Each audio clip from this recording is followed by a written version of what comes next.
নমস্কার বন্ধুরা, food divine বাংলাতে তোমাদের সকলকে অনেক অনেক স্বাগত জানিয়ে আজকের রেসিপিটা আমি শুরু করছি।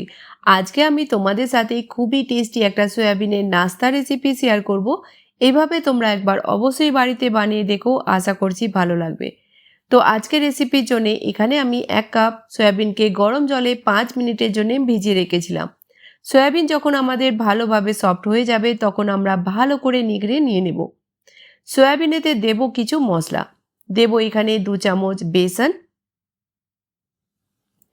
দিয়ে দেব এখানে 2 চামচ কর্নফ্লোর, লবণ দিয়ে দেব স্বাদ মতো, 2 পিঞ্চ দিয়ে দিলাম এখানে হলুদ গুঁড়ো, হাফ চামচ Kashmiri red chilli powder, half চামচ ধনিয়া পাউডার, 1/4 চামচ দিয়ে দিলাম এখানে গরম মশলা, আর দেব এখানে 1 চামচ চাট মশলা। ধনে পাতা কুচি দিলাম, আর দুটো কাঁচা লঙ্কাকে ছোট ছোট টুকরো করে কেটে দিয়ে দিলাম। ভালো করে সব মশলাগুলো আমরা সয়াবিনেতে মিক্স করে নেব। বন্ধুরা, আজকের রেসিপিটা তোমরা অবশ্যই বাড়িতে বানিয়ে দেখো, আর ভালো লাগলে বন্ধুদের সাথে রেসিপিটা বেশি বেশি করে শেয়ার করো।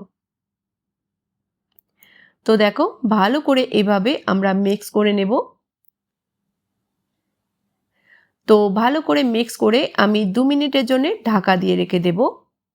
2 মিনিট পর দেখতেই পাচ্ছ সয়াবিন থেকে যে এক্সট্রা লবণ দেওয়ার জন্য এক্সট্রা জল বেরিয়েছে, তার জন্য এ থেকে নামি এসে গেছে আর এইভাবে কোটিং হয়ে গেছে। তো চলো যা যাক এবার নেক্সট স্টেপে। কড়াইতে তেল নিয়ে নেব। তেল গরম হয়ে গেলে আমরা দিয়ে দেব এখানে সয়াবিন।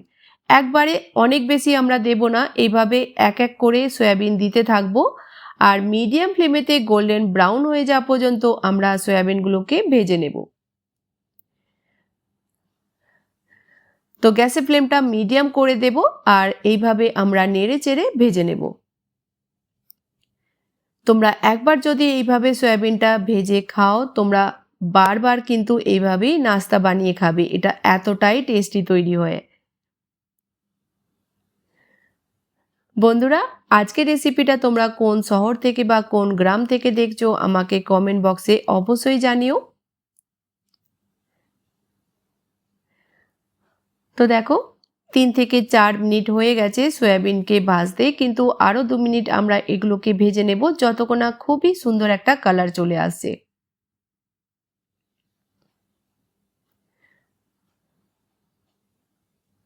5-6 মিনিট হয়ে গেছে আমাদের সয়াবিনগুলোকে ভাজতে।